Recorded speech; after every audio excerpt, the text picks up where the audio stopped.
Buenas noches. Les voy a hablar del régimen de pensión y sistema de salud en Colombia. Existen dos regímenes de pensión en Colombia que son el régimen de prima media y el régimen de ahorro individual. El régimen de prima media, en este régimen los afiliados obtienen una pensión de vejez o invalidez o sobrevivientes. Acá podemos ver que el ahorro del aporte solidario, que los aportes de los afiliados y sus rendimientos constituyen un fondo común de naturaleza pública, que el Estado es quien garantiza el pago de los beneficios a que se hacen acreedores los afiliados y sus beneficiarios, que el monto de la pensión y la edad de jubilación y las semanas mínimas de cotización están debidamente preestablecidas. De hecho, acá la de jubilación son 57 años para las mujeres y 62 años para los hombres. El valor de la pensión de vejez no depende del ahorro, sino del tiempo acumulado. Y el salario base de cotización, aquí no es posible incrementar el monto de la pensión y el valor total de la pensión podrá superar el 80% del ingreso base de liquidación. En el régimen de ahorro individual, los aportes no van dirigidos a un fondo público común, sino a una cuenta de tipo individual en la que se va conformando un patrimonio de carácter autónomo. No hay requisitos de edad ni semanas cotizadas para poder acceder a la pensión. Vemos como algunas diferencias, que por ejemplo en el RPM el valor de la vejez no depende del ahorro, sino del tiempo acumulado y el salario base de cotización. En el RAI la pensión de vejez depende del capital ahorrado. En el RAI su cuenta es únicamente suya y heredable. Si uno muere antes de tener el derecho de pensión, este dinero constituirá algo similar a un seguro de vida para la familia. En el RAI, los afiliados pueden realizar aportes voluntarios al fondo de pensiones obligatorios para incrementar el monto de su pensión y anticiparla. En el RPM no es posible ni incrementar el monto de la pensión ni las semanas cotizadas. ¿En qué régimen me encuentro yo actualmente? Actualmente me encuentro en el régimen de ahorro individual solidario, ya que llevo poco tiempo de estar cotizando pensión y en el momento que comencé a hacerlo no tenía y lo hice porque en el momento no tenía muy clara la diferencia entre ambos regímenes y en ese momento pues no podría cambiar y en este momento ya no podría realizar ningún cambio debido a que uno debe de tener 5 años como mínimo de cotizar pensión para cambiarse. Y si voy a hacerlo en algún momento, pues tengo hasta los 47 años para tomar la decisión, ya que el cambio se puede hacer 10 años antes de cumplir la de jubilación. ¿A qué edad me puedo pensionar? Pues la verdad es que en este momento es difícil saberlo, ya que depende del monto del ahorro y si yo quiero hacer un ahorro extra para pensionarme antes de los 57 años, entonces no tendría la claridad porque eso depende de muchas cosas. Para mí, ¿cuál régimen es mejor? A ver, creo que la mejor recomendación es que uno como afiliado debe hacer su propio estudio a través de un experto, pues todos los casos no son iguales y se debe mirar esto con el tema de semanas cotizadas, de salarios que se han devengado durante todo el tiempo.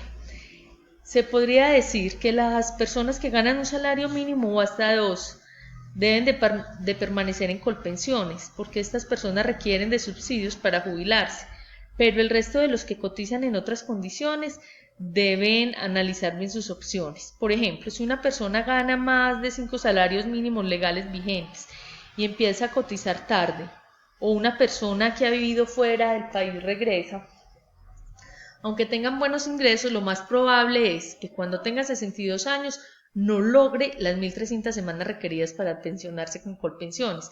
Entonces se podría decir que es mejor permanecer en un fondo privado.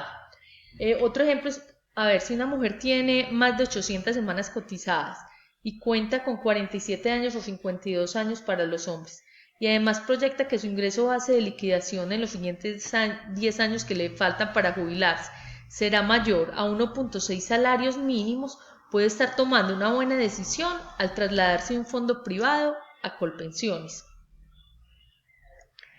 En cambio, si tiene menos semanas cotizadas, es decir, como unas 500, en ese momento le quedaría difícil en 10 años completar las 1.300 semanas que exige Colpensiones para otorgar una mesada. Es decir, que no lo lograría y por eso le convendría más mirar opciones de un fondo privado.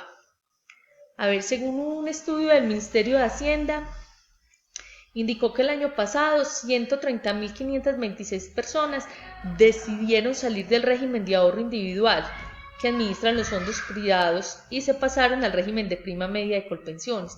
El problema fue que, según la investigación, el 80% tomó una decisión equivocada. Hoy en día, 12.5 millones de colombianos están afiliados a los fondos privados y 2.03 millones permanecen en Colpensiones. Cualquier trabajador puede moverse de régimen, como lo decía anteriormente, después de 5 años, cada 5 años, pero solo hasta que les falte 10 años para cumplir la edad de jubilarse. Es decir, si una mujer tiene hasta los 47 años para escoger por última vez qué régimen prefiere y un hombre hasta los 52. Algunos expertos de Asofondo explicaron que el estudio del Ministerio de Hacienda indica que los colombianos deberían cotizar a un fondo privado de pensiones desde el inicio de su vida laboral y hasta 10 años antes de tener la edad de jubilación para obtener la mayor capitalización de su ahorro.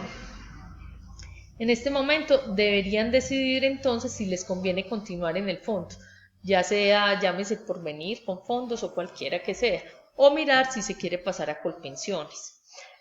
Los puntos claves para tener en cuenta a la hora de tomar esta decisión, según el estudio, pues serían la edad, las semanas cotizadas y el ingreso base de liquidación.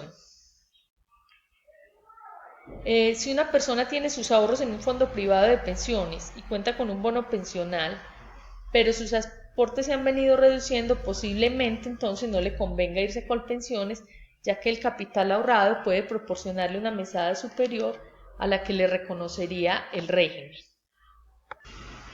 Bueno, el sistema de salud en Colombia, esto hace parte del sistema de seguridad social de Colombia, regulado por el gobierno nacional, por intermedio del Ministerio de Salud y Protección Social y también por el Ministerio de Trabajo, bajo mandato constitucional y delegado en parte del sector privado. Este sistema está compuesto básicamente por 3 entes que son el Estado como gobierno, los aseguradores y los prestadores.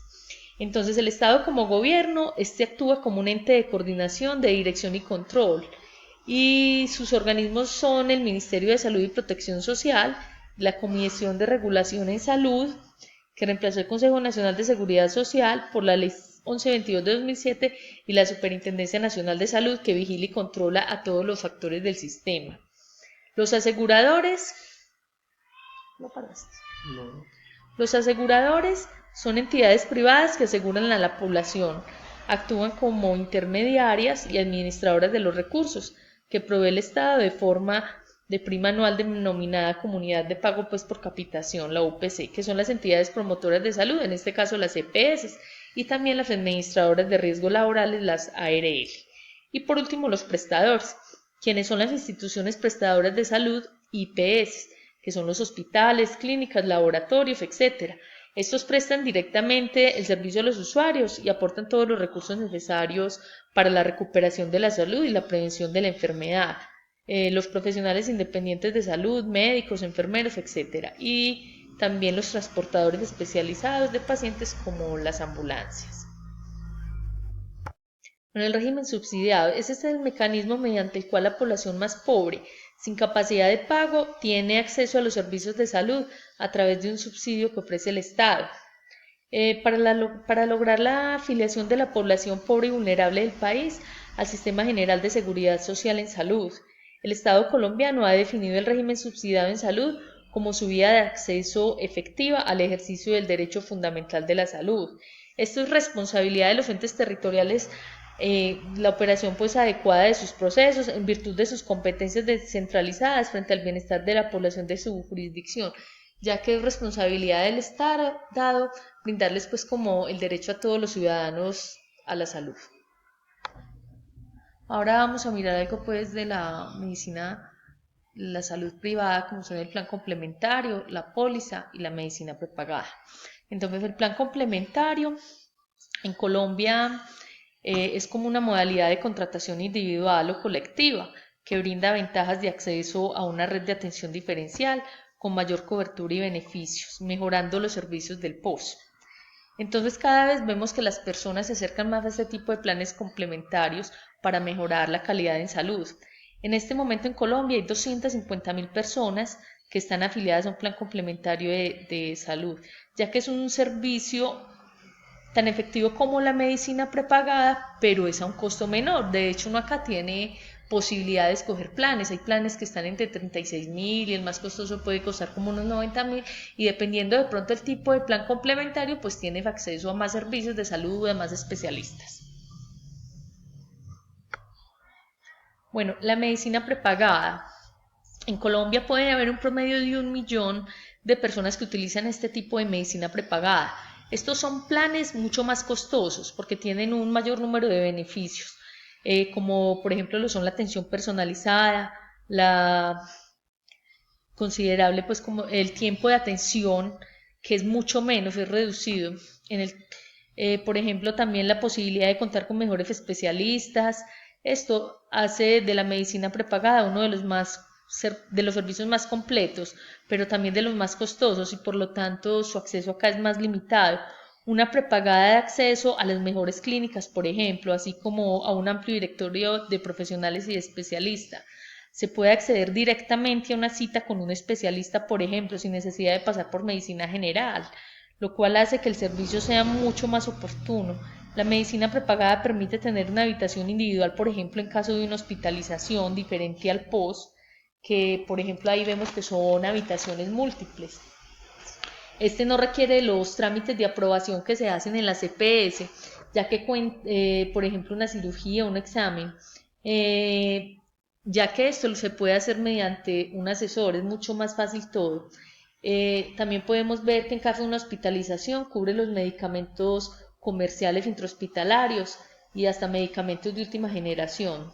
Es importante recordar que para tener medicina prepagada es necesario estar afiliado al POS, tener una EPS.